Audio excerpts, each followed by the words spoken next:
la Russie de l'époque perdait, bon, je dirais, un quart de son territoire. Mais pour Lénine, c'était le prix à payer pour le maintien de son régime, de son pouvoir des bolcheviks à Moscou. Ah, écoutez, dans l'histoire et dans la politique, il faut accepter les ambiguïtés. Il ne faut pas croire à un planning décidé à l'avance. Geler le conflit, c'est déjà arrêter le massacre, c'est déjà sauver des vies. On peut peut-être ménager Zelensky, d'autant plus qu'il ne s'agit pas d'un politique professionnel. S'il y avait un politique professionnel à sa place, peut-être, à mon avis, je crois, il aurait compris que l'Ukraine ne va pas quitter sa géographie. Elle restera toujours voisine de la Russie. Est-ce que ça veut dire qu'en quelque sorte, la France de 1940 a eu raison de se rendre et que la Russie a eu tort de ne pas le faire? Non, je ne vois pas de raison.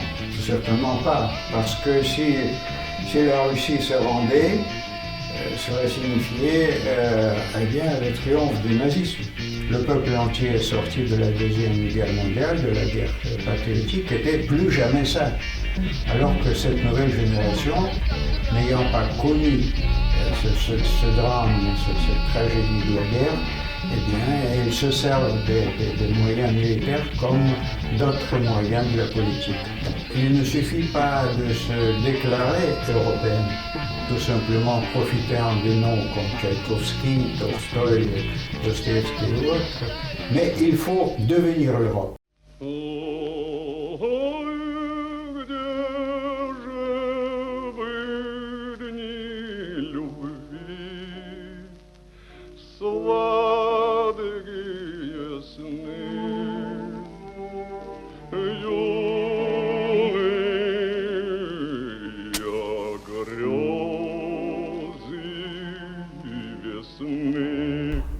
André Gratchov, vous étiez, je ne sais pas si c'est un titre à vie, le porte-parole de Mikhail Gorbatchev. Et aujourd'hui, d'autant plus, pour moi, est intéressant de vous parler parce que on devait se voir avant et on devait se voir pour parler des 30 ans de la chute de l'Union soviétique. Et aujourd'hui, on parle de la chute de l'Union soviétique, mais aussi du retour en arrière. Que signifie être le porte-parole de Gorbatchev à l'époque où vous étiez à ses côtés? Bon, à l'époque où j'étais à ses côtés, déjà c'était une période très intense. Parce que c'est vrai, je suis entré dans son équipe pratiquement dès son année d'élection, secrétaire général, mais secrétaire porte-parole ou attaché de presse, comme vous voulez. Je suis devenu dans les tout derniers mois de sa présidence. Pour dire plus précisément, au lendemain du putsch de août 91.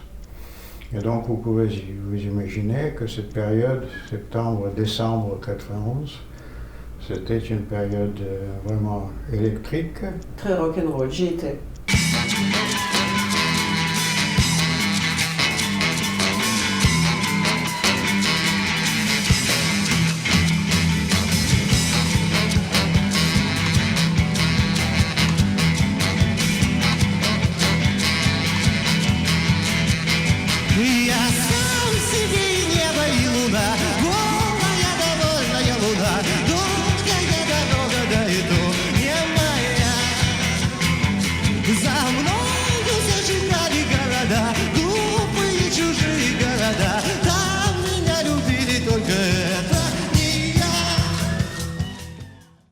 J'étais bloqué, on a fermé les frontières.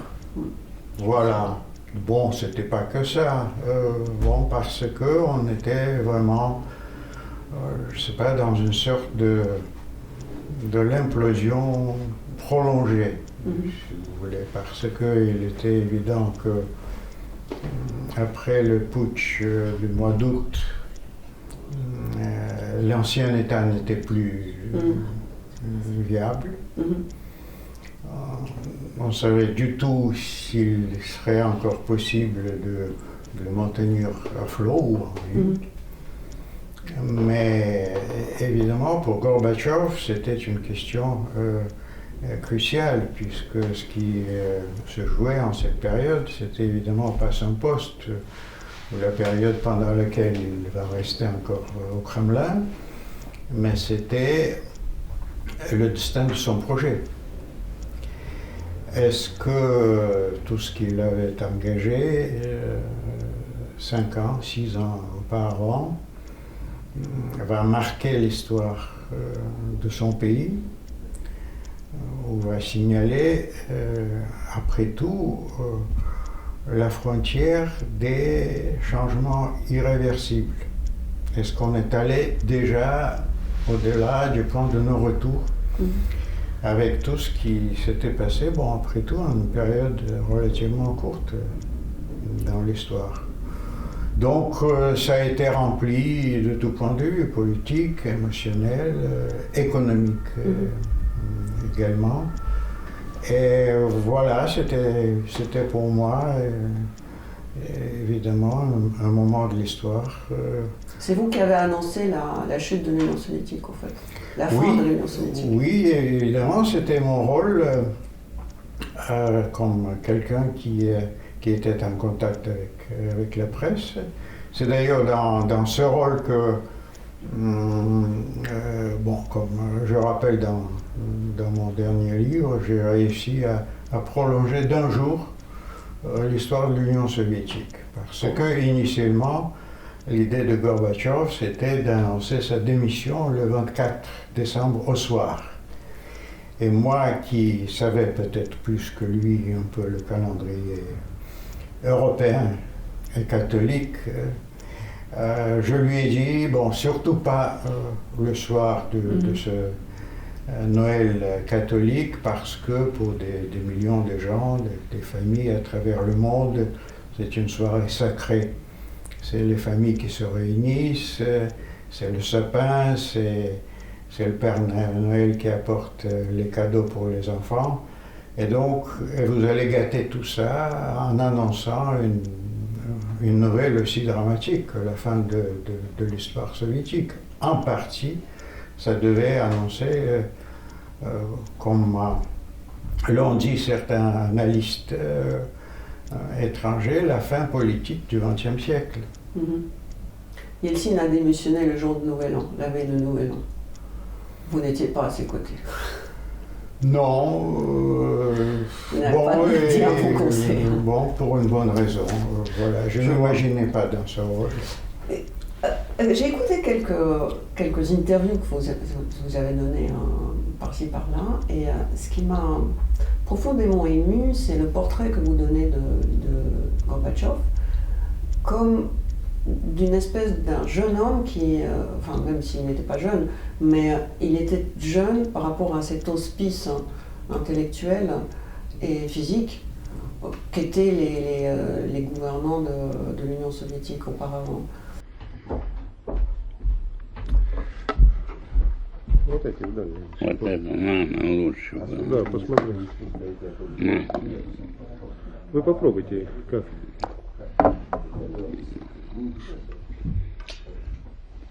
Вот так лучше. Я взял другие очки. Ну, Валерий Анатольевич, только одна просьба.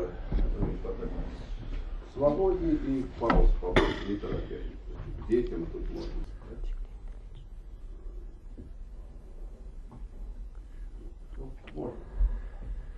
Здравствуйте, дорогие юные друзья.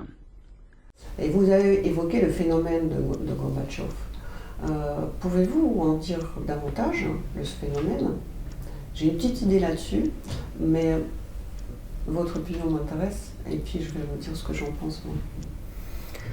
Bon, c'était vraiment une surprise pour certains, pour beaucoup, mais en même temps, D'autre part, c'était quelque chose de naturel, parce que au bout de plusieurs séquences de funérailles d'État, bon, la mort de Brejnev, remplacé par Andropov qui meurt un an plus tard, ensuite Tchernenko, c'était pareil, sans oublier les morts de Souslov, Ustinov, bref. Bon, on a assisté au départ, bon, après tout, naturel, de toute une génération. Une génération des vieux, on peut dire des vieillards, on peut l'appeler le Spice comme vous voulez, mais en même temps, il s'agissait d'une certaine génération, tout comme Gorbatchev représentait un relève obligé, nécessaire. Et de ce point de vue, on peut beaucoup parler de ses qualités particulières, de caractère extraordinaire de cet homme, mais en même temps, il était représentatif du point de vue d'une nouvelle génération politique qui était dans l'attente, on peut dire dans l'embuscade, qui n'en pouvait plus à être relégué éternellement dans les positions d'attente. Surtout que, en cette même période, tout le pays, qui était en quelque sorte mis dans un état d'une léthargie politique et autres, sombrait de plus en plus dans une crise qui n'était peut-être visible à l'œil nu du point de vue de l'extérieur, mais pour ceux qui, comme Gorbatchev, mais comme aussi ses confrères, on peut dire, représentant la même génération, Yeltsin, Ligachev, les autres qui sont montés avec lui aux positions de pouvoir, il était impatient de passer aux commandes de cet État, tout simplement parce qu'il voyait une crise inéluctable et qui allait prendre des formes peut-être dramatiques. N'oublions pas que pour Andropov, Gorbatchev était un héritier désigné. Il n'a pas hésité, avant de mourir, même de formuler sa recommandation adressée au bureau politique. Parce que, il voyait en Gorbatchev, je n'hésiterai pas à le comparer à l'image d'un Poutine, dans les yeux, dans la tête d'Andropov. Il verrait en Gorbatchev quelqu'un qui serait plus dynamique, plus vigoureux et qui sera surtout plus efficace dans les affaires de la gestion de cet énorme pays.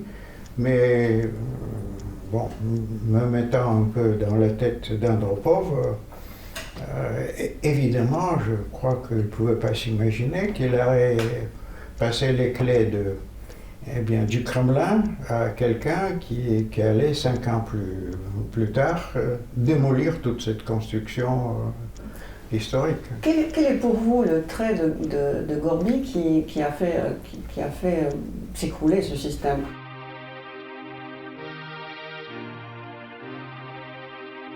Счастье есть.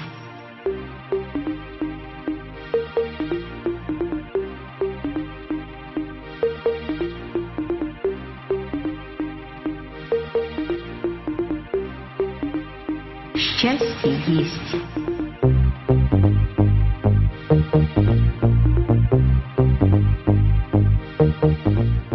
Moi, je pense que c'est sa culture, ou plutôt la culture de sa femme. Moi, je suis persuadée que l'art, la littérature sont à l'origine de changements des régimes politiques. Et je me souviens très bien de cette époque où on a cessé de lire les livres en photo parce que Gorby est venu au pouvoir. On a commencé à éditer des livres, tout simplement. Il lisait ces gens-là. Bon, là, vous évoquez déjà la période qui est venue suite, si vous voulez, à sa montée au pouvoir. Mais Gorbatchev lui-même, laissons pour le moment à part ses qualités personnelles, y compris celles de Raïssa, même si ensemble ils faisaient un couple, Très bon couple. évidemment très harmonieuse, Le seul, hein. inséparable. C'est la raison pour laquelle Gorbatchev, jusqu'à maintenant, évidemment, il ne peut pas se souvenir de Raïssa sans les armes aux yeux. Une pièce qui a été montée récemment à Moscou et qui connaît beaucoup de succès et qui s'appelle Gorbatchev. C'est l'histoire du couple. C'est pas une pièce qui raconte bien l'épopée politique de la perestroïka, mais c'est l'histoire, voilà, de couple Mikhail et Raïssa. Mais à part cela, il faut bien comprendre que Gorbatchev est en effet, d'une part, produit de système. Il faut quand même remettre les choses à leur place, sans être une sorte de représentant modèle de ce système. Et déjà, sa biographie officielle, de ce point de vue, est exemplaire. Fils d'un paysan, élève modèle dans une école d'une agglomération très modeste à Staropol, quelqu'un qui a fait des études brillantes et qui, tout simplement, à cause de sa propre volonté, de son ambition, un peu, si vous voulez, à l'exemple de Mikhail Lomonosov, décide de monter à Moscou pour entrer dans une université prestigieuse. D'ailleurs, il m'a dit qu'il hésitait entre MGIMO, l'Institut de Relations Internationales, et... Un peu l'ENA russe. Bon, à l'époque, c'était pas ça. Moi qui l'ai fait, je peux vous dire que surtout à mon époque, c'était autre chose.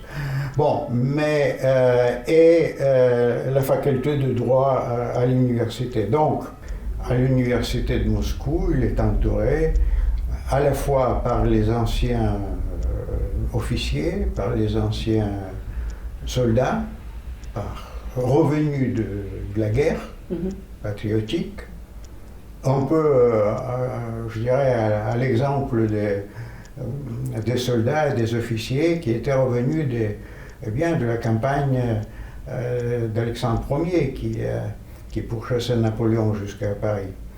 Et donc, épris des idées rapportées de l'Occident. De ce point de vue, je crois que Gorbatchev, politiquement, peut être qualifié comme,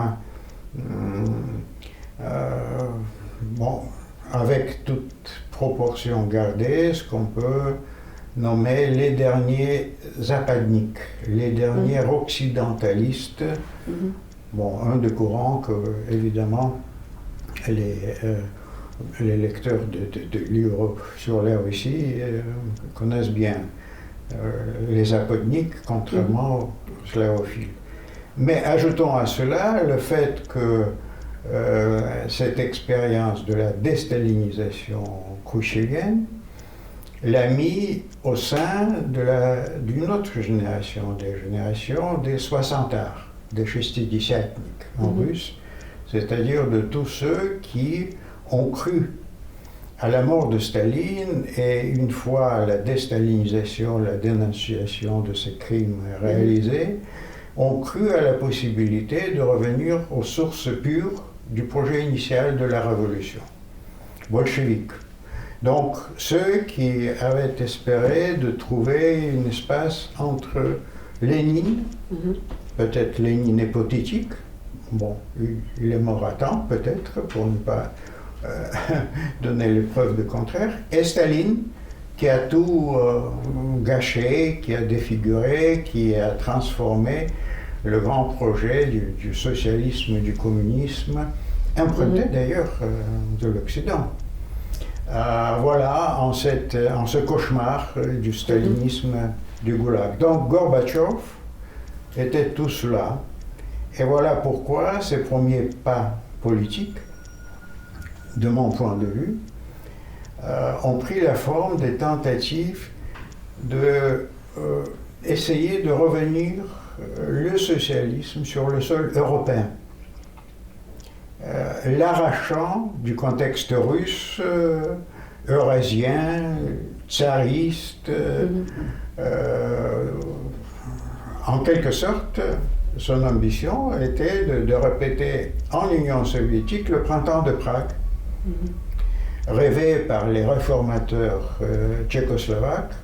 Donc, il croyait sincèrement à la possibilité d'un socialisme à visage humain, d'un socialisme qui ne devrait plus s'appuyer ni sur le goulag, ni sur la coercition, ni sur le KGB, bref, qui serait un modèle qui pourrait avoir la deuxième chance pour prouver, si pas les avantages, mais de toute façon ses qualités, sa légitimité historique en Russie.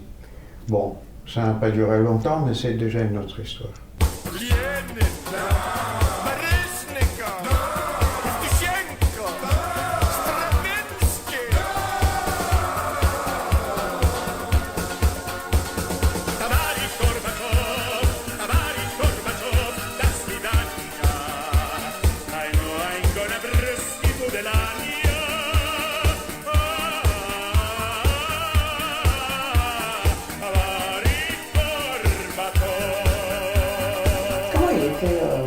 Dans le privé, comment se traduisait son amour pour l'Occident, si on peut parler de l'amour, bien sûr.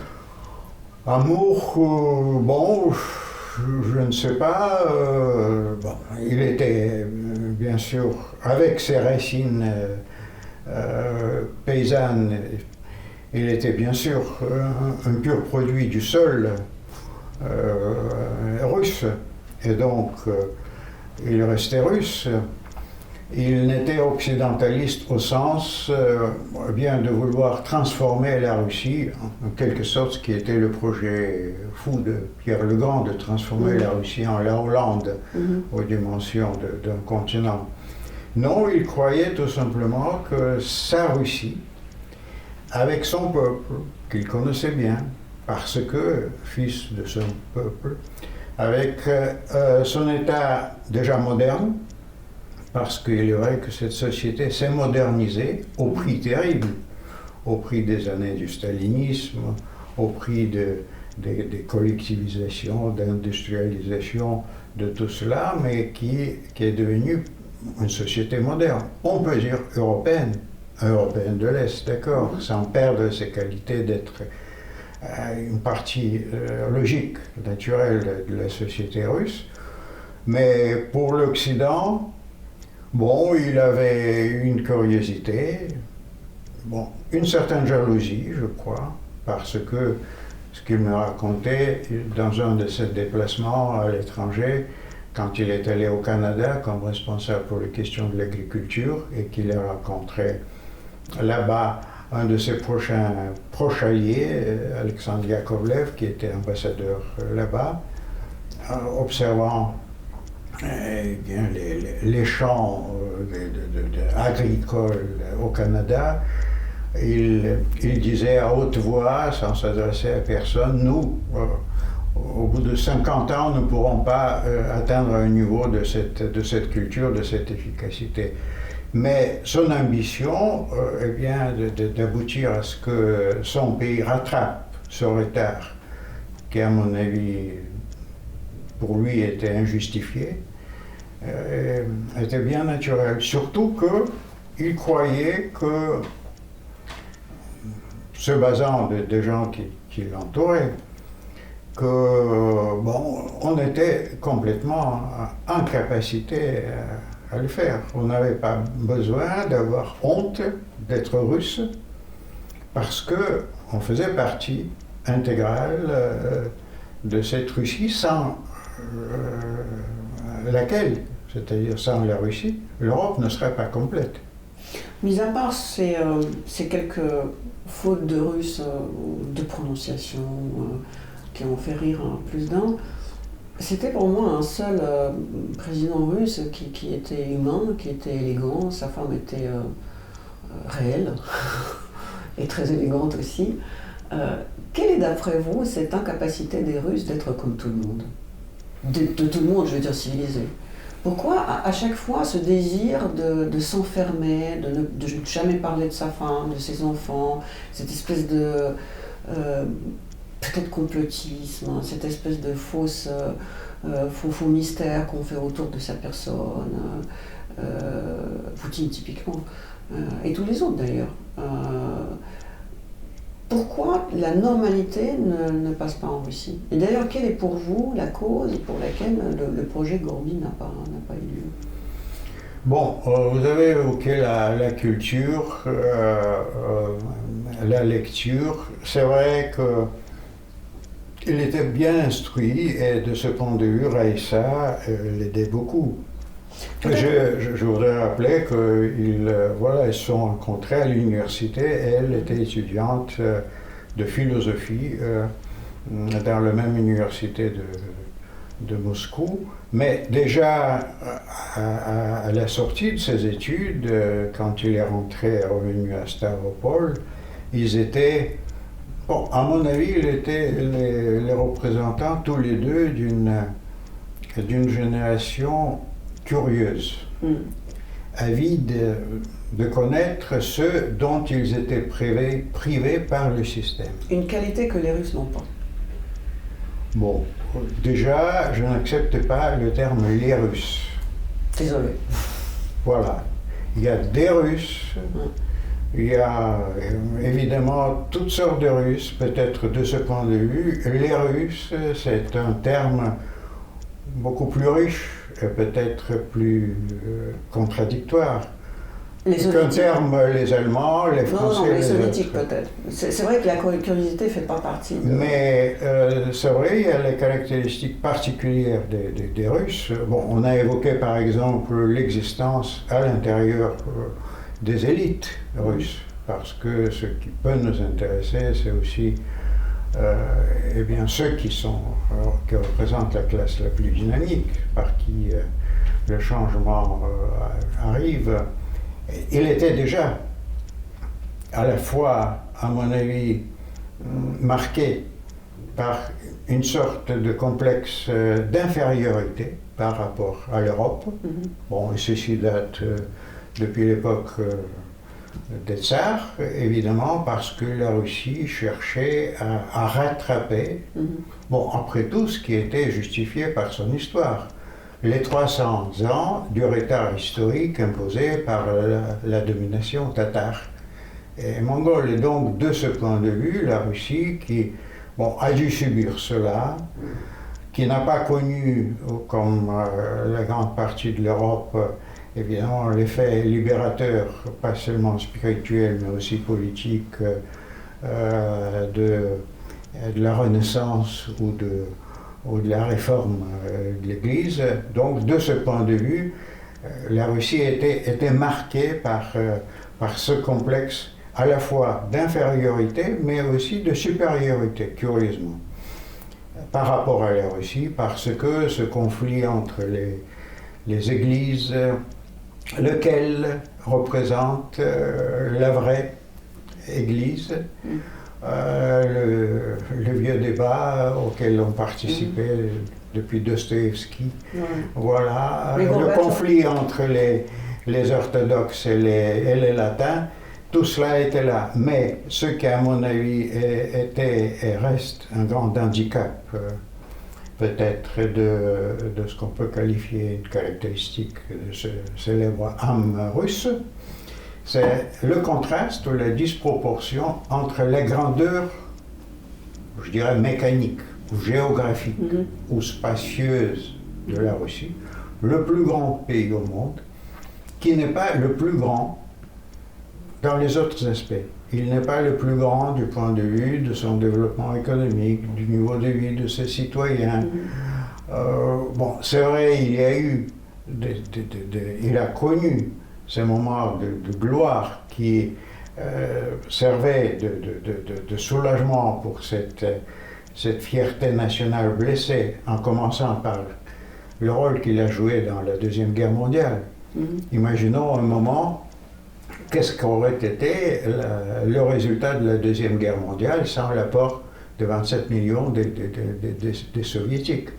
Deuxième élément qui a confirmé aux Russes la justesse en quelque sorte de leur ambition d'être égal ou égaux à tous les autres, c'était Gagarine, premier homme dans l'espace. Donc nous y sommes capables.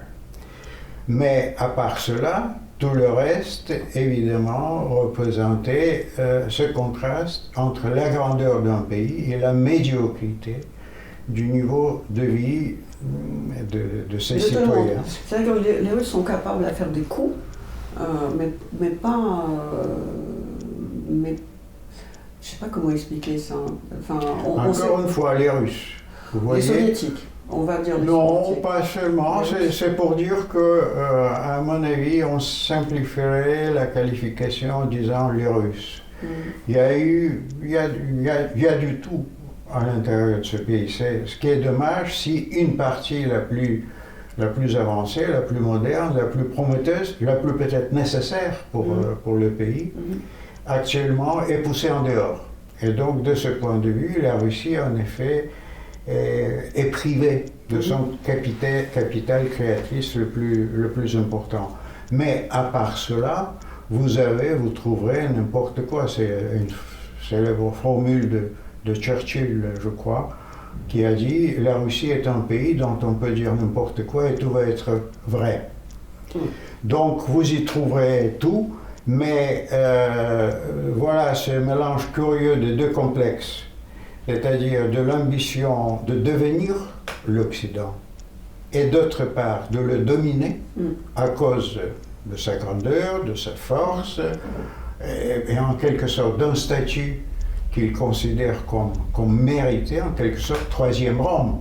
Voilà la célèbre formule qui circulait à travers les siècles. Donc tout ça a dû marquer la Russie et le caractère russe. En parlant de Gorby, dans votre livre, vous avez dit qu'il ne fallait pas analyser l'année 89, mais 88. Il y a une tendance à dire que ce qui arrive aujourd'hui à la Russie avec le régime de Poutine, on va dire comme ça, que ce début de la catastrophe était 2000, quand il était venu au pouvoir. J'ai l'impression que le phénomène Poutine est arrivé avant. Quand Gorbatchev est parti, et est arrivé au pouvoir une espèce d'élite qui finalement n'était rien d'autre que des féodaux, à mon sens. Parce qu'ils ont profité ce qu'ils appelaient la liberté, mais en fait c'était la liberté de ne pas être puni ou de ne pas être contrôlé, ce qui n'est pas une vraie liberté, au fond. Ce qui m'a étonné, c'est que cette élite s'est enrichie tellement rapidement que dans une société vraiment libre, ce n'est juste pas possible. Quelque part, c'était un pillage économique et surtout un pillage intellectuel. Parce qu'au lieu d'aller doucement vers la démocratie, ils sont allés à grands pas vers une espèce de mépris pour le peuple. Et d'ailleurs, une des femmes politiques les plus sexy de l'époque, Elina Khakhamad, a dit dans une de ses interviews récemment le peuple ne m'intéressait pas, ce qui m'intéressait, c'est la politique. Voilà la résumé de l'époque libérale d'après Gorbatchev, qui, à mon avis, a mené à la catastrophe de Poutine. Bon, là nous entrons, à mon avis, c'est une bonne remarque, parce que le phénomène Poutine, il faut lui trouver aussi ses racines et ses origines. Et je serais d'accord quand vous dites que Poutine prend ses origines à l'époque de Yeltsin. Ну скажи, дедушке, за кого голосовал-то? Я Путина! Вот. Pas seulement parce que c'était Yeltsin qui l'a désigné comme son successeur, mais parce que, vous voyez, c'est pour ça que j'ai évoqué que les derniers mois de la présence de Gorbatchev au Kremlin, on était tous dans son entourage inquiets du sort de ce projet. Maintenant, on peut dire naïf, si vous voulez, utopique, de tentative de transformation de la société soviétique trop rapidement à une société occidentale, même de l'Est. Mais le départ de Gorbatchev, accompagné par l'éclatement de l'Union soviétique, a tiré un trait sur son projet, sur ce projet qui constituait en effet un programme de la transition graduelle. Je dirais la sortie du tunnel du système précédent. Mais là, nous entrons dans cette particularité de l'histoire russe, de caractère russe, c'est qu'en effet, on déteste tout ce qui est graduel. Oui, il faut aller vite. On croit, voilà, on saute dans l'inconnu, on croit au miracle, ou bien aux hommes miraculeux. Et c'est ça le problème. Et surtout, les années du passé qu'ont connu les Russes, qu'ils soient tsaristes ou qu'ils soient soviétiques, ne les ont pas appris les notions de la responsabilité personnelle. Tout était réduit, et tout était concentré dans le pouvoir, dans l'État. Le tsar, enfin, qui s'était transformé en secrétaire général, c'était lui qui accumulait, qui usurpait toutes les qualités nécessaires pour les sociétés pour exister. Voilà pourquoi l'effondrement de ce système a signifié en effet une catastrophe déjà économique. Là, c'était logique de le comprendre parce que ce système administratif centralisé qui n'était pas compétitif sur la scène internationale, mais qui était efficace pour gérer cet espace peuplé par presque 200 millions de gens. Mais à partir du moment où on a ouvert les vannes, où on a annoncé que tout ce qui n'est pas interdit est autorisé, là, la société russe, qui n'a pas connu, je dirais, le contenu de la liberté et de la démocratie qui sont indissociables de la notion de responsabilité, y compris les responsabilités personnelles, et surtout la méfiance et, je dirais, le mépris de loi. Il n'y a pas eu d'habitude d'observer les rois ou de respecter les lois. Voilà pourquoi, même dans la langue russe, il y a la dualité, il y a l'ambiguïté entre la justesse, la justice, et la pravda, la vérité.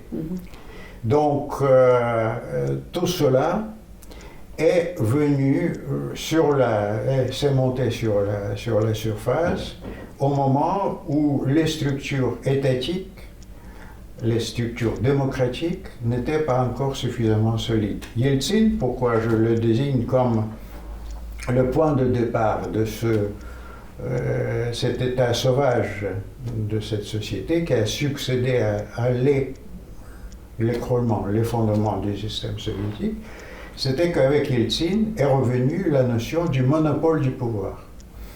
Alors que Gorbatchev essayait, en vrai occidentaliste, d'introduire le partage du pouvoir, l'indépendance de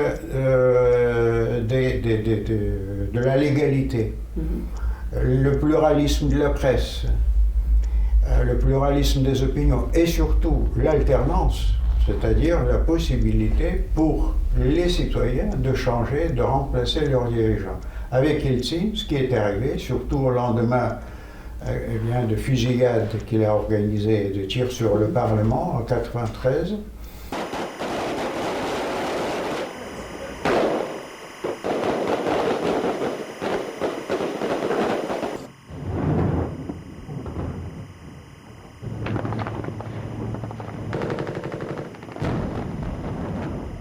voilà, c'était le tsar, même s'il s'appelait président, démocratiquement élu, c'est vrai, mais bon. Mais qui a le droit de tirer. Voilà, mais qui doit tirer et surtout qui a le droit de tirer sur une autre branche du pouvoir législatif, le Parlement, pour asseoir son monopole du pouvoir. Et donc, à partir de 1993, la Russie est revenue de ce projet gorbatchevien, européen, vers un modèle beaucoup plus traditionnel pour ce pays.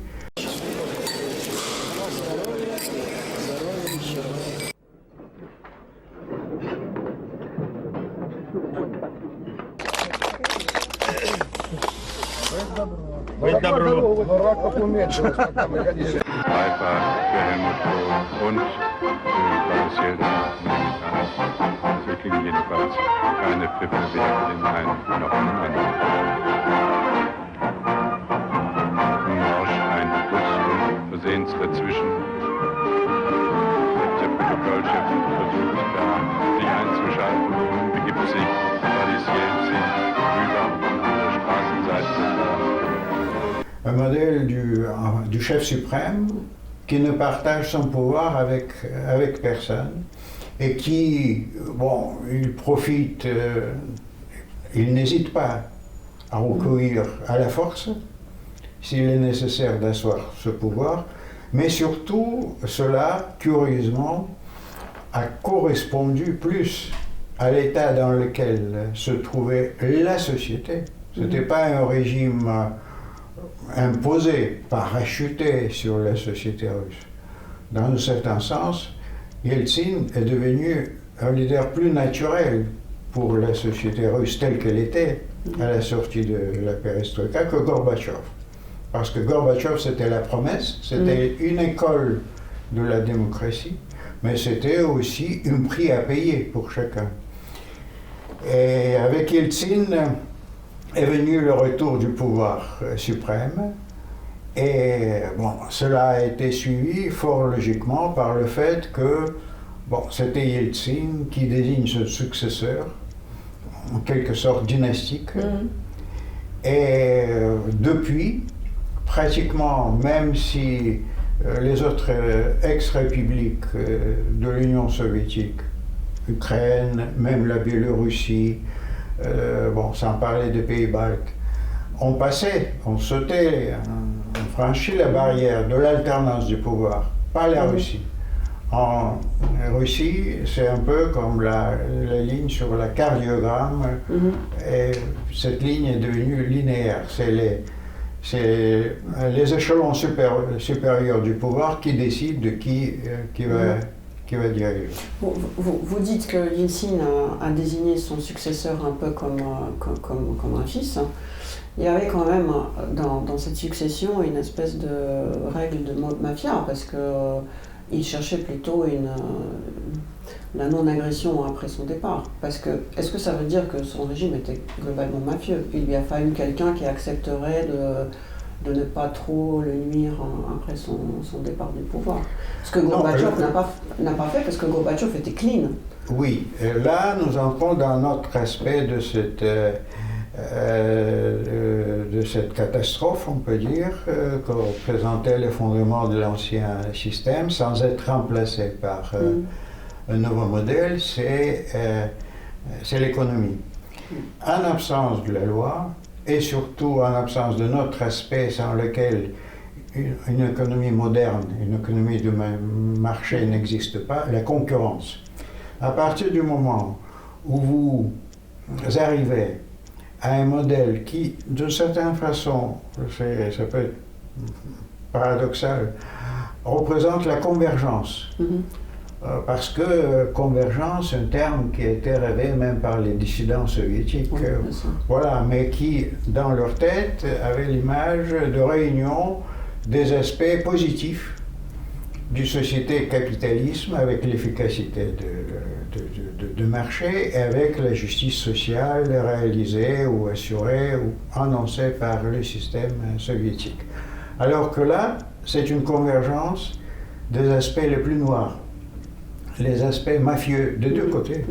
Il en existe aussi dans dans l'économie de marché occidentale. Sauf que là-bas, il est contenu, il est contrôlé, voilà, il n'est pas toléré. Alors qu'ici, à partir du moment où vous réunissez deux monopoles, monopole du pouvoir politique et monopole de la possession, de la privatisation des richesses du pays, là, vous créez en effet une sorte de bloc qui est un bloc quasiment, on peut, pourquoi pas, se servir du terme mafieux. Sauf qu'il s'agit d'une mafia qui est à la fois économique et politique. C'est ce que fait l'oligarchie. En fait, c'est des riches qui ont une influence dans le monde politique, ce qui n'est plus la vérité. Et du coup, c'est complètement antinomique ça n'a pas de sens de continuer de les appeler l'oligarchie. Sauf que dans le cas de la Russie, l'oligarchie classique, en quelque sorte, à travers le monde, quand même reste sous le contrôle des institutions qui ne disparaissent pas. La presse, la justice, la légalité, alors qu'ici, pas de contrôle de la société. Donc, de ce point de vue, l'oligarchie, qui est en même temps le pouvoir politique, là, ça vous donne eh bien, un phénomène peut-être exceptionnel et unique. Encore une fois, pas mal d'autres aspects de la Russie. La Russie de cette époque de Yeltsin et les débuts de Poutine peut-être, même si je connais moins, c'était assez enivrant parce que, en effet, prenons Internet, quand tu vas sur une plateforme russe, tu peux tout avoir, n'importe quel film, au moment où il n'est pas encore sorti aux États-Unis, n'importe quel morceau de musique. Quelque part, on était tous victimes de cette illusion de liberté qui était juste du vol. Parce que l'Internet français, par exemple, tu ne peux pas regarder n'importe quoi sans même payer. Et la même chose était dans le business. Tellement de businessmen européens allaient en Russie parce que les impôts n'existent presque pas, tout est payé en liquide, tu peux aller acheter une automobile très très chère avec une caisse de liquide, tu peux être un chômeur et aller passer tes vacances aux Maldives, ce qui n'est juste pas possible dans un monde occidental. Cette créature, ce monstre de Poutine, qu'on voit aujourd'hui, n'est-ce pas une créature collective de l'Occident et de la famille de Yeltsin? À mon avis, il s'agit après tout d'un phénomène qui lui aussi a évolué. Parce que j'ai l'impression qu'à son étape initiale, Poutine, qui d'ailleurs était désigné par Yeltsin, son entourage, on peut dire sa famille, ou les oligarques dans son entourage, était sélectionné un peu pour le rôle de protecteur des intérêts de ce clan oligarchique qui s'est constitué au bout de quelques années de pillage dans l'époque de Yeltsin. Sauf que, au bout de quelques ans, Poutine, son entourage, ses anciens collègues ont vite compris qu'au lieu de jouer le rôle, ou continuer de jouer le rôle des garde-corps, des possédants, ils peuvent le devenir eux-mêmes. Et donc, de ce point de vue, on a trouvé une formule, encore une fois, peut-être particulière pour la Russie, la séparation du politique et de l'économique en quel sens. Le pouvoir eh bien, s'est constitué en une sorte de l'élite fermée, acceptant à ce que le reste de la société profite de la nouvelle liberté d'entrepreneurship, liberté de pillage aussi, liberté de la corruption, pourquoi pas, mais aussi, après les années de pénurie, des difficultés économiques, profiter aussi d'un certain niveau de stabilité économique et même de la montée du niveau de vie. C'est vrai, assuré et garanti par cet avantage, le prix de pétrole, la rente pétrolière. C'est avec cela que la classe dirigeante a pu, en quelque sorte, se payer la tranquillité politique du reste de la société et même, en ouvrant les frontières, en permettant aux gens à travers le pays de se servir ou d'utiliser les nouvelles possibilités, les nouvelles capacités de voyager, de voir le monde sans intervenir, sans s'immiscer dans les affaires de la gestion du pays. Voilà pourquoi le conflit entre Khodorkovsky et Poutine. Au moment où Khodorkovsky a dû comprendre que de l'étape, vous savez, on m'a raconté une fois la prestation, l'intervention de Khodorkovsky devant le public américain. Il a raconté son parcours. Et après être libéré? Oui, peut-être. Pas nécessairement. Bon, de toute façon, quand il a raconté son parcours, en évoquant l'histoire du capitalisme occidental, quelqu'un dans l'audience lui a dit: écoutez, M. Khodorkovsky, j'ai l'impression que vous, en la personne d'un seul homme, vous représentez les 3 générations des Rockefeller. Mikhail Khodorkovsky, avant son arrestation, était un des plus riches hommes du monde, dont la fortune pesait 15 milliards d'euros. Aujourd'hui, les anciens patrons de Yukos espèrent recevoir 57 milliards d'euros de compensation de la part de la Fédération de Russie. Le fondateur, le fils et le petit-fils. Donc le petit-fils, Khodorkovsky, qui était suffisamment développé pour comprendre que pour gérer une économie qui serait compétitive et qui ne serait pas une économie de pillage, il faut observer la légalité, il faut introduire la compétitivité et la concurrence. Voilà, lui, il est entré en conflit avec Poutine parce qu'il évoquait un problème de la corruption. Et la corruption étant un des éléments clés de l'efficacité, de l'assurance de l'efficacité de ce système, était intouchable. J'ai eu une autre version de Khodorkovsky qui, à un moment donné, à juste titre, s'est pris pour un portefeuille important. Et il s'est permis de dire à Poutine: combien d'argent veux-tu, je te le donne. Et Poutine lui a dit: écoute, c'est pas le tien, c'est le mien. En fait, c'est ça le problème. C'est qu'il lui a autorisé d'avoir un portefeuille. Et il lui a rappelé que... Ça, vous me racontez une histoire vraiment peut-être un peu exceptionnelle. C'est peut-être un genre d'histoire que raconte Pugachev. Oui, entre autres. Voilà, mais là, ce genre d'histoire, à mon avis, mais quelque part, doivent être vérifiées. Peut-être, oui, mais c'est vrai que les oligarques qui étaient bien sûr des chercheurs de l'argent, ils étaient certes des chiens qui cherchent des truffes, mais les truffes, c'est un autre qui les mange. C'est un peu ça. Ils savaient construire le business, mais les fruits de ce business appartenaient à quelqu'un qui autorisait à faire ce business. Or, c'était Poutine.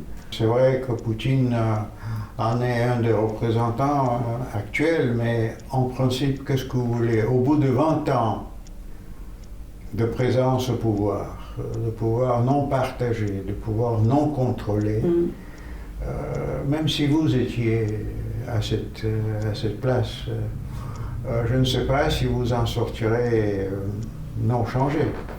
Donc ça travaille la personne, ça travaille le caractère, mais à mon avis, pour ce qui concerne le phénomène Poutine, l'évolution de son modèle, parce que, à mon avis, il faut pas nier le fait que le Poutine des départs était tout autre que celui que nous observons maintenant. Vous pensez vraiment? Oui, je crois, parce que, à mon avis, c'était quelqu'un qui pouvait, en effet, mais n'oublions une chose importante.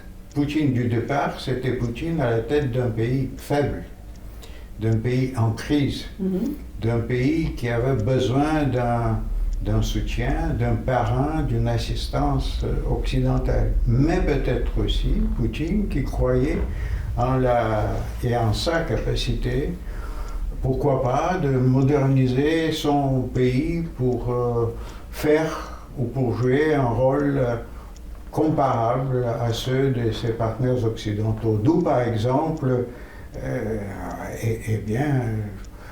tous ses amis de ses premières étapes, Schröder, Berlusconi, Merkel, les autres qui étaient charmés par Poutine et qui voyaient en lui quelqu'un qui avait l'intention, la détermination d'allier son pays à l'Occident.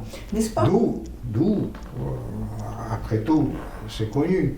Par exemple, les idées qui étaient discutées entre Poutine et Clinton sur une éventuelle entrée de la Russie dans l'OTAN.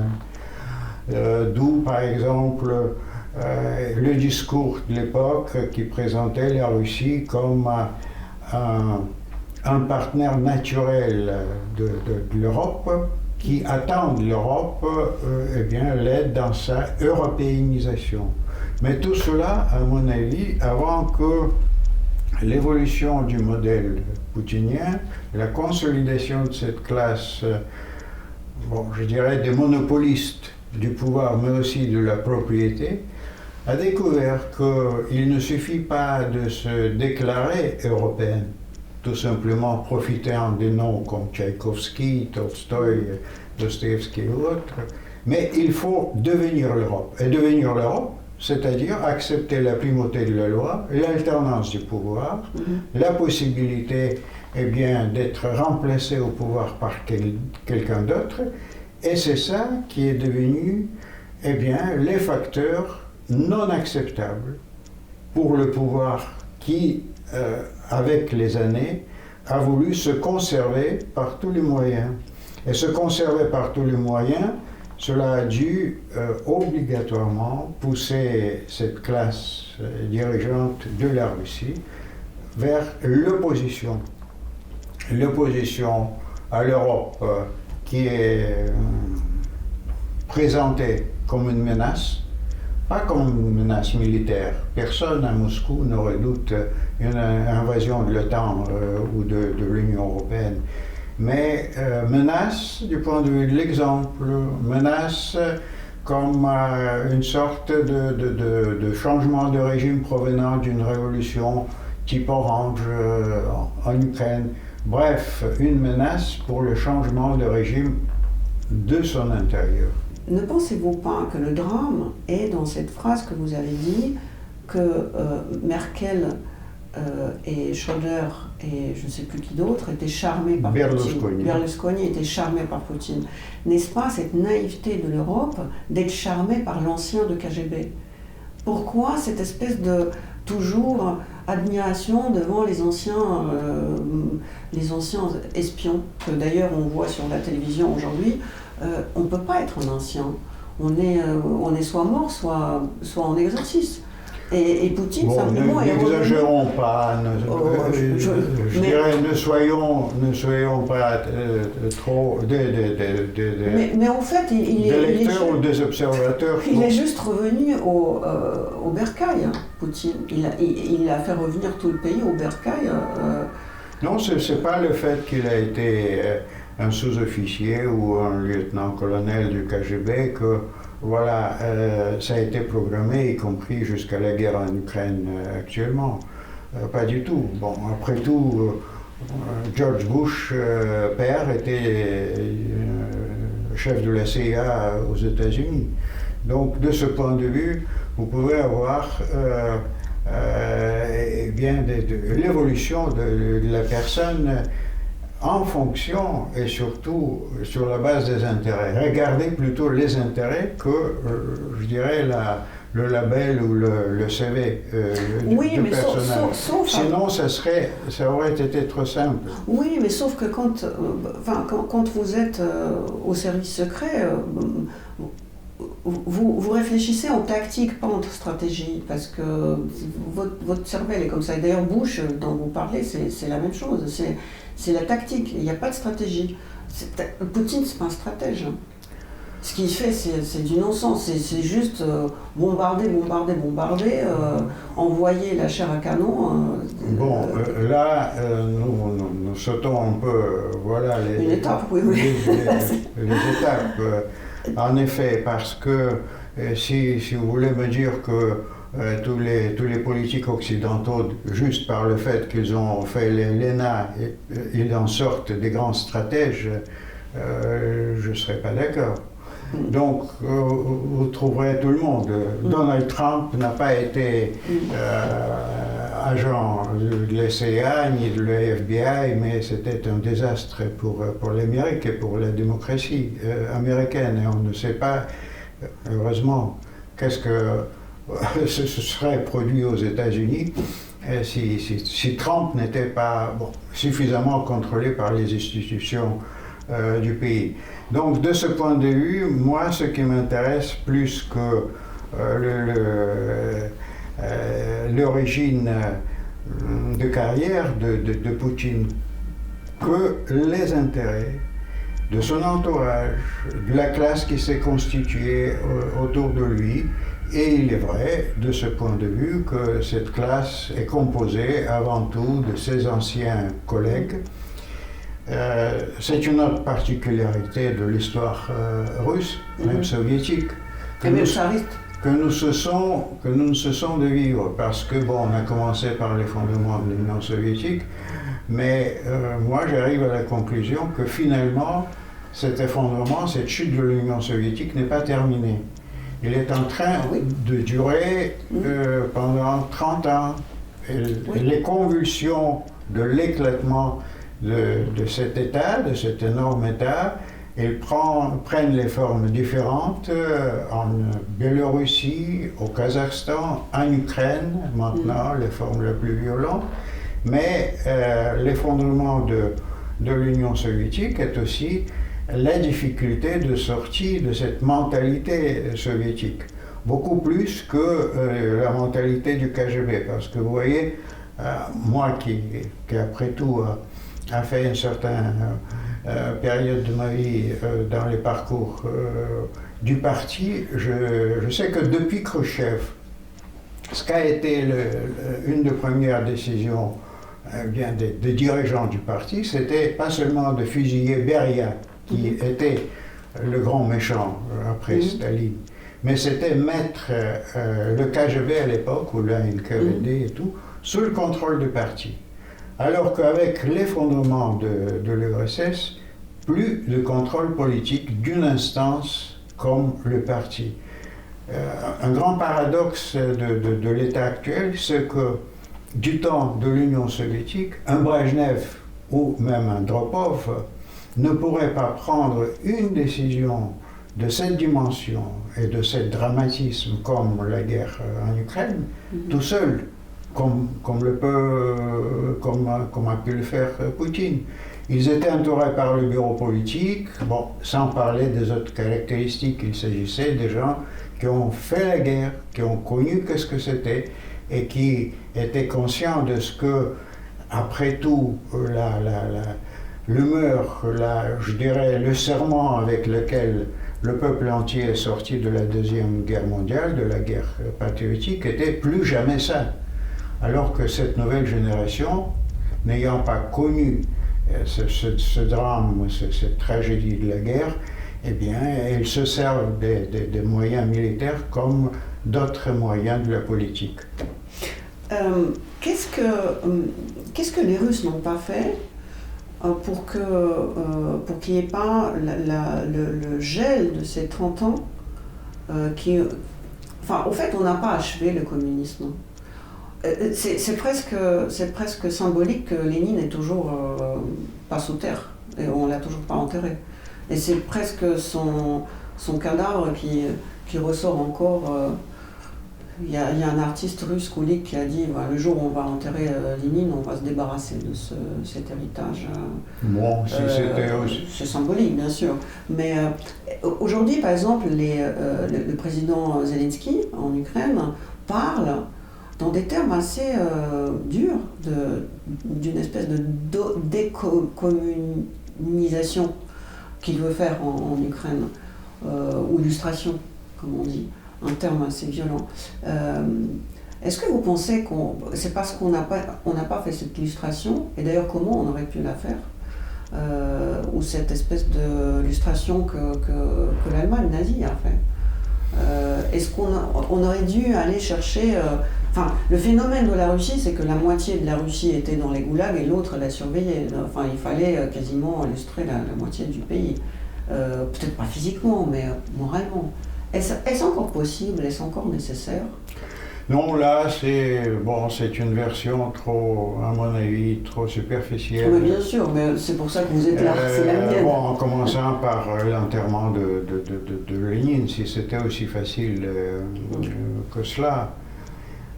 Non, bien sûr, à mon avis, il s'agit d'un phénomène plus complexe. On dit souvent, et on aime dans la presse occidentale évoquer le fait de ce que on n'a pas fait le procès de Nuremberg des communistes. Mais n'oublions pas que le procès de Nuremberg a été fait par les vainqueurs de la Deuxième Guerre mondiale. Ce n'est pas les Allemands qui ont fait le procès de Nuremberg. Et donc ça, c'est un élément à retenir. Il est vrai que, les générations suivantes des Allemands ont bien accepté la nécessité vitale de se libérer, de se purifier en quelque sorte de leur passé honteux.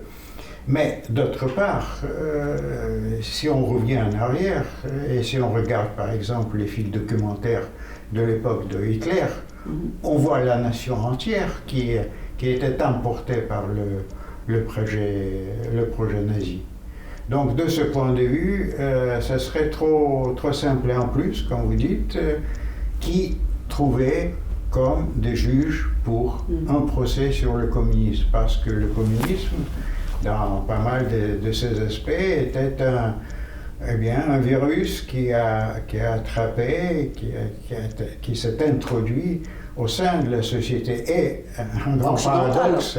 Occidental surtout. Y compris.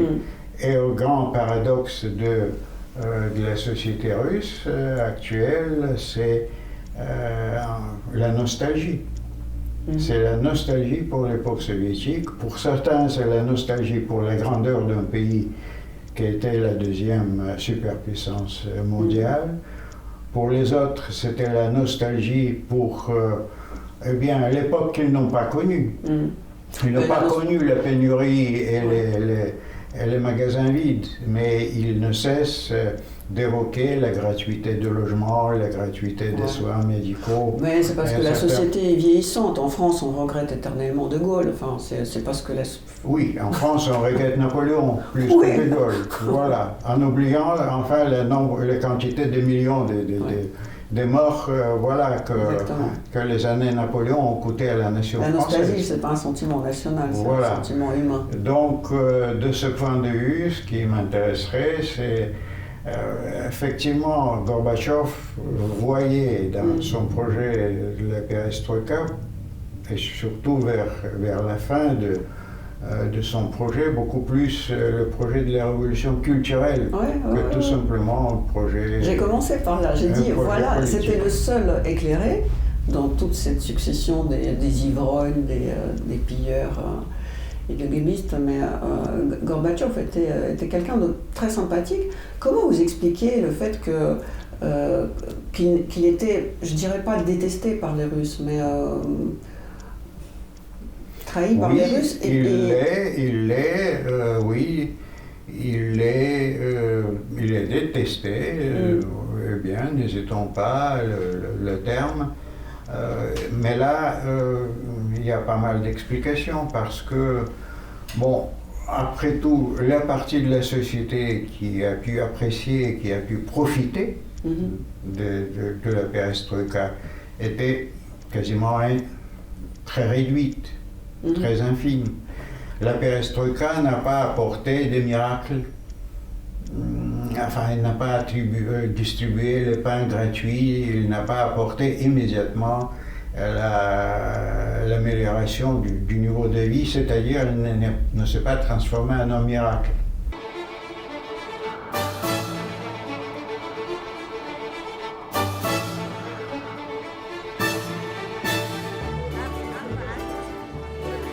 Это Горбачев. Горбачев? Это из-за него у нас в экономике бардак. Да благодаря ему у нас новые возможности. Это из-за него у нас политическая нестабильность. Да благодаря ему у нас свобода. Полный хаос. Перспективы. Политическая нестабильность. Да благодаря ему у нас есть Писахат. За Горбачева! За Горбачева! За Горбачева! За Горбачева! Encore une fois, cette recherche par les Russes d'un miracle immédiat. Pourquoi Yeltsin a été immédiatement applaudi par contraste à Gorbatchev? Parce qu'il promettait le niveau de vie comparable au niveau occidental dans 6 mois. Partiellement réussi, oui. Voilà. Évidemment, ce qui est arrivé, c'était le désastre et la catastrophe économique, mais la révolution des promesses, pour les Russes, compte parfois plus qu'une promesse de genre, de la formule de Churchill, les larmes, la sueur et la... Et quelle est la promesse de Poutine? Donc pour Gorbatchev, autre chose, c'était, par exemple, il y a un contraste entre l'appréciation de Gorbatchev à l'étranger et chez lui, à l'intérieur de la Russie. Parce que là, encore une fois, c'est facile. L'Occident n'a obtenu que les avantages. La fin de la Troisième Guerre, du danger de la Troisième Guerre mondiale, de la peur nucléaire, la possibilité de se libérer de ce danger que représentait l'Union soviétique. Pour la société soviétique, c'était le prix de la transition qu'il était obligé, qu'il était forcé à payer. Et là, de ce point de vue, comme la démocratie politique ne s'était avérée pas payante dans la vie quotidienne des gens, ils se sont détournés de lui. Ajoutons à cela l'éclatement d'un grand pays, le retour des conflits qui à l'époque soviétique étaient inimaginables, par exemple le conflit entre les Arméniens et les Azéris dans le Haut-Karabakh ou la Transnistrie ou les conflits interethniques à l'intérieur de ce qu'était l'Union soviétique, le Grand Empire. Et donc là, vous obtenez immédiatement l'explication de pourquoi tant de gens sont nostalgiques de cet énorme pays où l'amitié des peuples, évidemment solennellement, officiellement déclarée, semblait être la réalité, alors que la réalité était bien différente. Vous avez dit dans une des interviews que pour vous, Poutine ne veut pas instaurer l'Union soviétique, mais un empire. Mais pas un empire du point de vue du territoire, mais du point de vue de l'idéologie. Je voudrais vous poser une question. Vous êtes dans la diplomatie, vous comprenez très bien comment marchent les ambassades.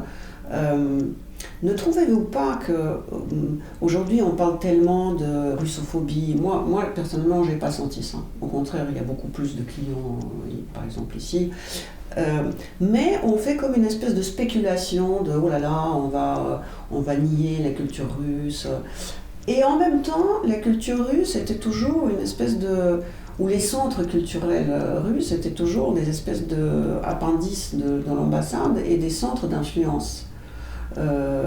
mais de la culture spécifique, pas de la culture contemporaine, mais de la culture que les soviétiques n'ont pas créée, ils ont juste hérité. Et parfois, les gens qui ont créé cette culture étaient des victimes du régime. Que pensez-vous de cette situation très très bizarre de la presque fermeture des centres culturels, en tout cas ils ne fonctionnent plus, et de cette espèce de la part de la Russie officielle de crier au loup quant à la menace de la non-existence de la culture russe en Occident? Bon, déjà pour ce qui concerne l'idéologie impériale, par contraste à l'idéologie soviétique, mais là c'est logique, parce que, déjà du temps de la perestroïka, l'idéologie officielle s'est effondrée. Déjà Gorbatchev a renoncé à la version laquée, à la version officielle du communisme ou de l'idéologie de l'État. C'est lui qui a déclaré que les valeurs universelles, les valeurs humaines, les valeurs de la justice, les valeurs de la vie humaine sont supérieures à ce qui était au cœur de l'idéologie communiste, les intérêts de classe. Et donc, l'effondrement de l'idéologie communiste était un fait réel.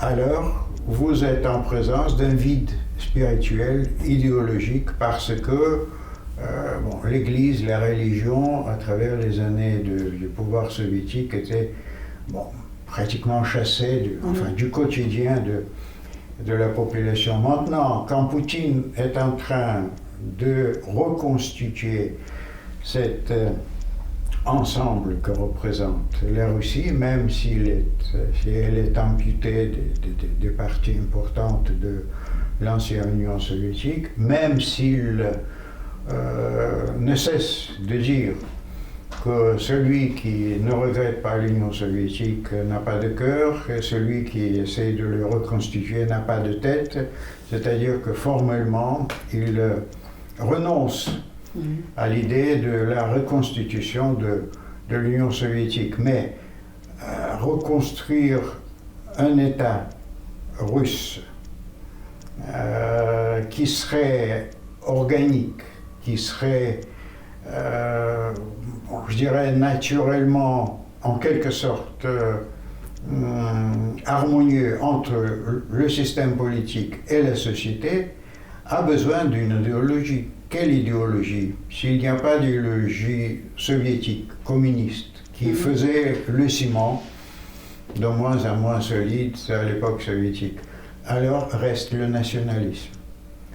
Et cette idéologie, nationalisme, vous pouvez l'appeler patriotisme, a besoin, par définition, comme tout nationalisme, de l'ennemi extérieur.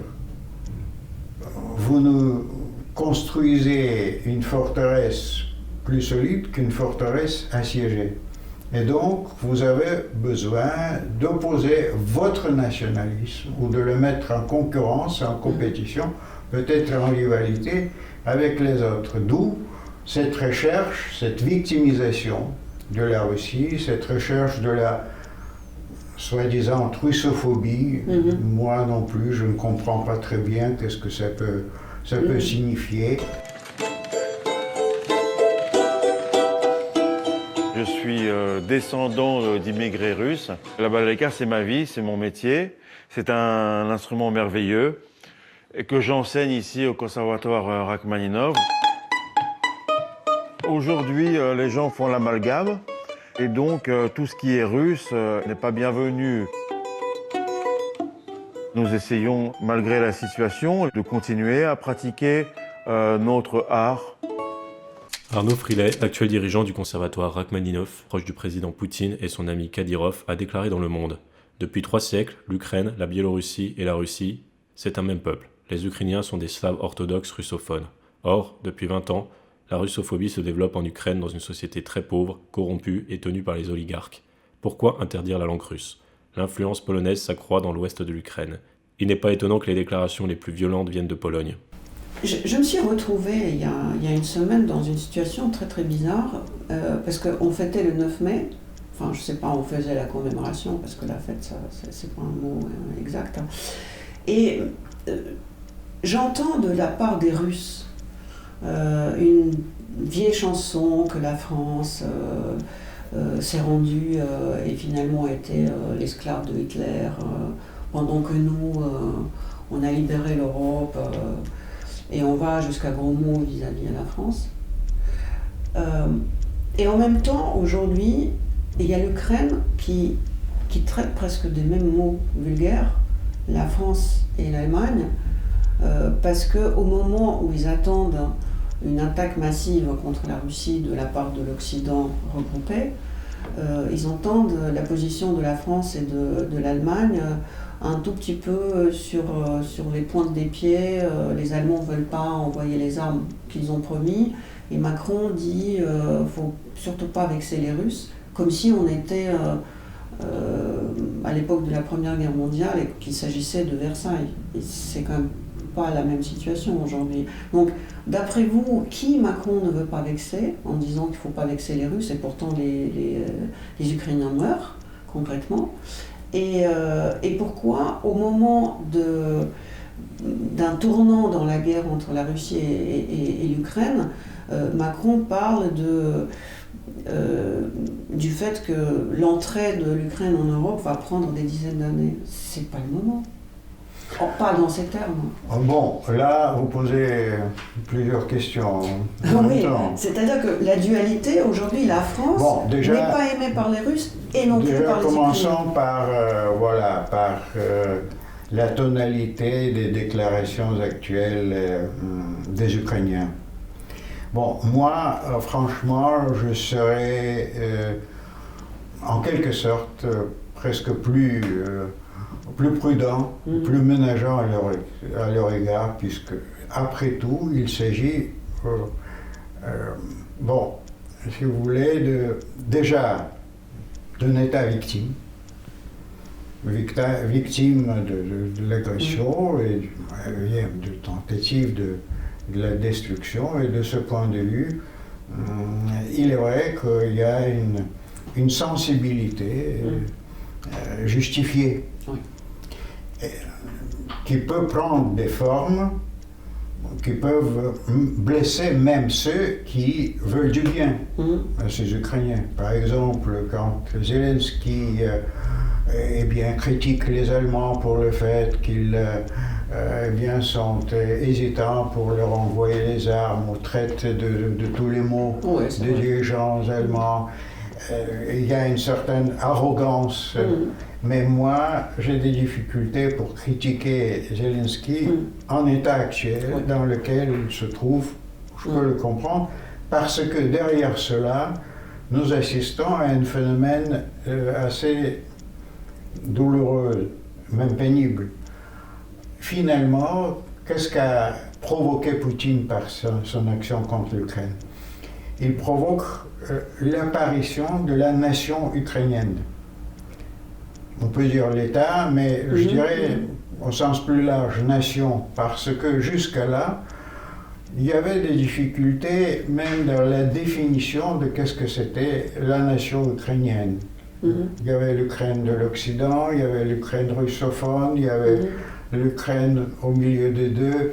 De toute façon, il y avait une Ukraine qui était en partie méfiante à l'égard de l'Occident.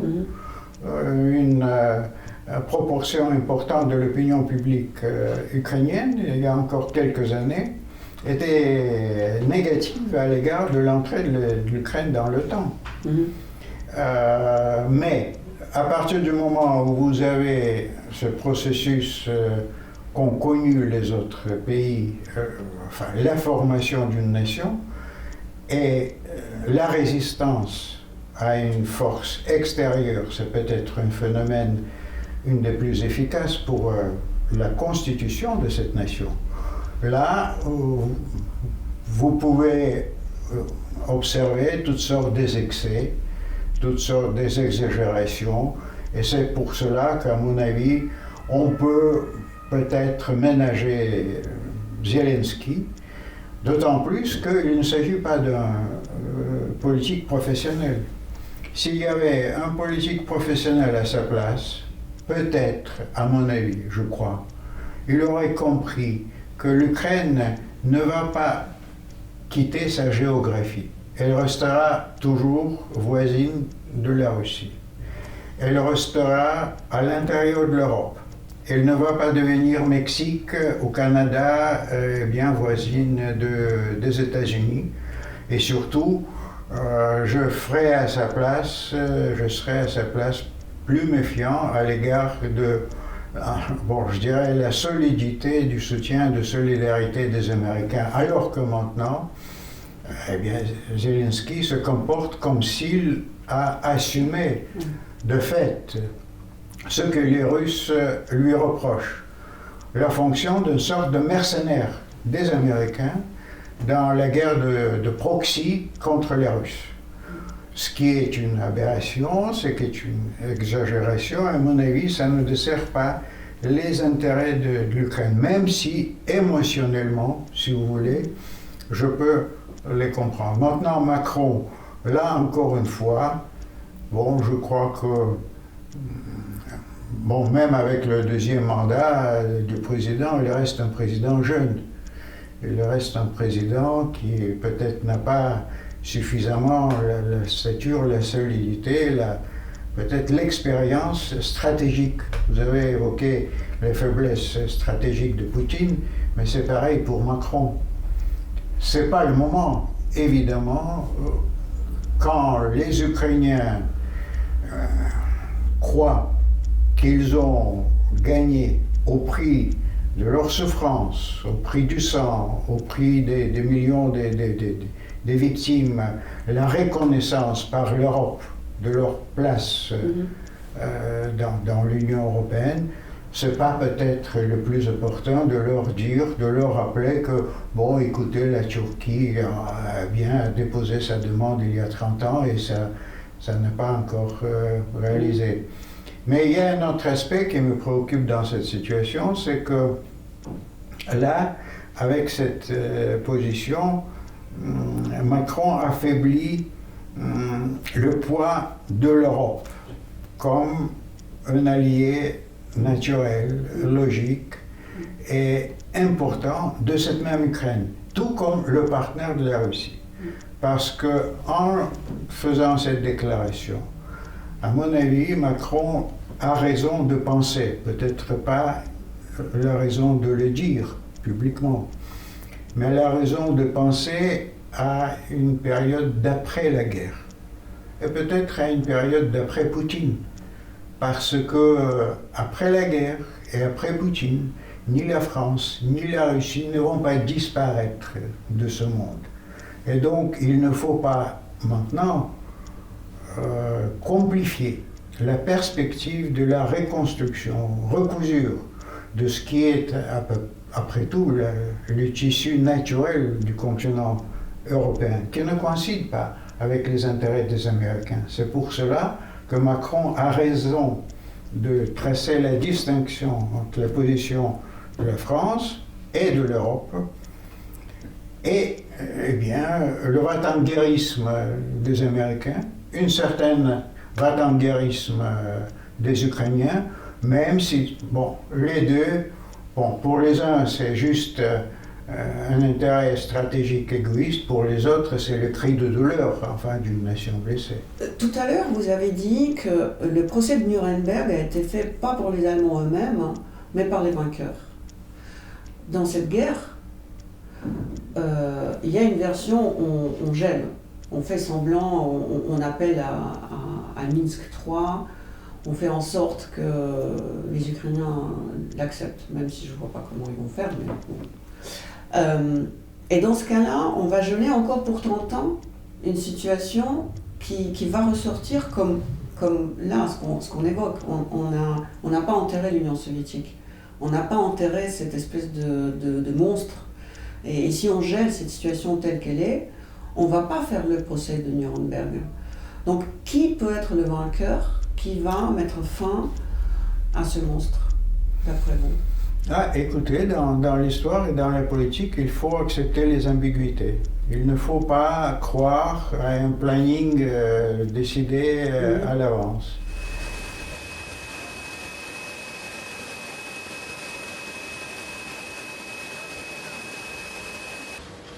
Лишені в Росії все тянут от нас никто не уходит. Такие великие люди, если приезжают к нам в Россию, тогда Россия создана все условия.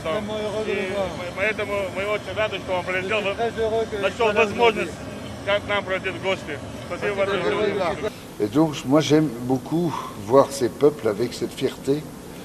Et je m'aperçois, quand je suis venu à l'anniversaire de Grozny, j'ai entendu parler, comme tout le monde, de ce qu'était le tempérament tchétchène, mais je ne me suis jamais rendu dans ce pays, dans cet État. Geler le conflit, c'est déjà arrêter le massacre, c'est déjà sauver des vies, c'est déjà introduire le calme dans les vies de millions de gens.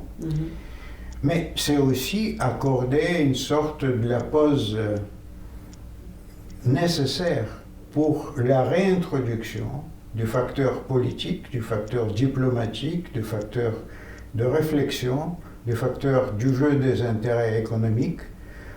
Et l'ensemble de cela, si vous voulez, la célèbre formule, quand les canons parlent, eh bien la diplomatie se tait. Bon, il faut que les canons s'arrêtent. Peut-être, j'évoque parfois, par expérience de l'Union soviétique, Lénine a accepté la paix de Brest-Litovsk avec les Allemands, contre l'avis de la grande majorité de son entourage, de Trotsky et les autres. Selon les termes de ce traité de paix, de cette paix, qu'il appelait lui-même une paix honteuse, Pachavny, voilà. La Russie, de l'époque, perdait, je dirais, un quart de son territoire. L'Ukraine, certainement, qui est passée comme protectorat des Allemands, et bien une grande autre partie de la Russie occidentale. Mais pour Lénine, c'était le prix à payer pour le maintien de son régime, de son pouvoir, des bolcheviks à Moscou. En supposant qu'avec le temps, on verra si on reste au pouvoir, si notre projet pourra se réaliser, on trouvera la façon de récupérer ce qu'on a perdu. Donc, tout redevient possible à partir du moment où la politique re-entre en scène. Alors que si on croit qu'on peut continuer ce conflit ou cette guerre jusqu'à la victoire, on ne cesse déjà de parler de la victoire de l'Ukraine. La victoire, qu'est-ce que ça va signifier? Le départ des Russes des territoires qu'ils ont envahis après le 24, qu'ils avaient occupés à Donbass, à Donetsk, ou la Crimée. Déjà, on voit que de ce point de vue, on risque d'entrer dans un conflit avec un objectif qui peut être, je dirais, trop coûteux pour ne pas sacrifier un pays entier.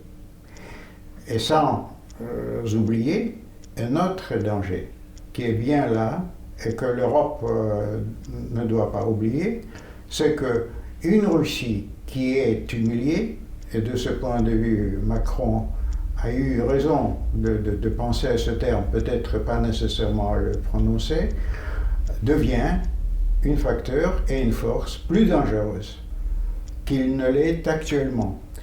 Mais de ce point de vue, on peut dire que c'est un raisonnement cynique, réel politique, mais il y a un certain nombre de priorités. Et si parmi ces priorités, on essaie de faire le classement, je mettrai l'arrêt du massacre, des pertes de vies humaines, de l'effusion de sang en première place. Pour le reste, on trouvera la solution. Pas nécessairement dans 30 ans, personne ne peut garantir que ni Biden, ni Zelensky, ni Poutine dureront autant. Est-ce que, autrement, ça veut dire que la France... Moi, certainement pas. Est-ce que ça veut dire que, en quelque sorte, la France de 1940 a eu raison de se rendre? Et que la Russie a eu tort de ne pas le faire? Non, je ne vois pas de raison. Certainement pas. Parce que si la Russie se rendait, cela signifiait eh bien, le triomphe du nazisme. Si on accepte et le triomphe du nazisme, pour moi, c'est c'est la victoire de l'enfer. Parce que si vous acceptez la perspective du triomphe du projet hitlérien, eh bien, c'est le projet cannibale qui triomphe. Oui, mais si aujourd'hui on laisse le pouvoir de Poutine en place, qui de plus en plus, on le voit, devient un régime fasciste, ça veut dire qu'on accepte de geler la situation comme si on acceptait de geler la situation avec Hitler. Bon, c'est le genre de raisonnement auquel je refuse de participer, parce que quand vous posez cette question, vous le posez comme si vous avez une alternative. Est-ce que vous avez un autre dirigeant pour la Russie actuellement? Ou pour la prochaine période, est-ce que vous avez une variante à proposer? Comment se passer de Poutine dans les circonstances actuelles? La variante que propose Biden, si je l'ai bien compris, c'est d'aller destituer Poutine de force. Comment? Ça, c'est à lui de décider. Posez cette question à Biden, pas à moi, non. Parce que, bon, parlons des choses sérieuses. Même Biden, quand on lui posait la question, lui a été le premier pour corriger son ministre de la Défense, qui est allé un peu trop loin avec la légèreté de ce langage. Parce que, n'oublions pas que pour ce qui concerne le monde actuel, nous vivons la grande différence, y compris avec le monde de la Deuxième Guerre mondiale et le monde de procès de Nuremberg, c'est qu'il s'agit d'un monde des puissances nucléaires. Et là, aucun dirigeant responsable, qu'il soit américain, qu'il soit français ou qu'il soit britannique, eh bien, ne franchirait ou ne testerait pas la probabilité, enfin, de la répétition de la crise de Cuba 62, avec, à la direction des pays participants dans la crise, des dirigeants moins expérimentés, moins responsables. Et bon, j'espère que voilà, ils sauront garder le sang-froid et la responsabilité. Même si, bon, en anecdote, je peux vous rappeler que Fidel Castro, à l'époque de la crise de missiles de Cuba, était un opposant farouche de la décision de Khrouchtchev d'accepter un deal avec Kennedy et de retirer pour cela les missiles soviétiques de Cuba. Fidel disait, Monsieur camarade Khrouchtchev, Cuba est prête à se sacrifier, même dans le feu de Troisième Guerre mondiale, bon, espérant que dans le feu de cette guerre, l'impérialisme va périr. Bon, je ne vois pas ni un Biden ni quelqu'un d'autre accepter ce type de raisonnement, j'espère. Bravo. Quelle jolie chute. Bon.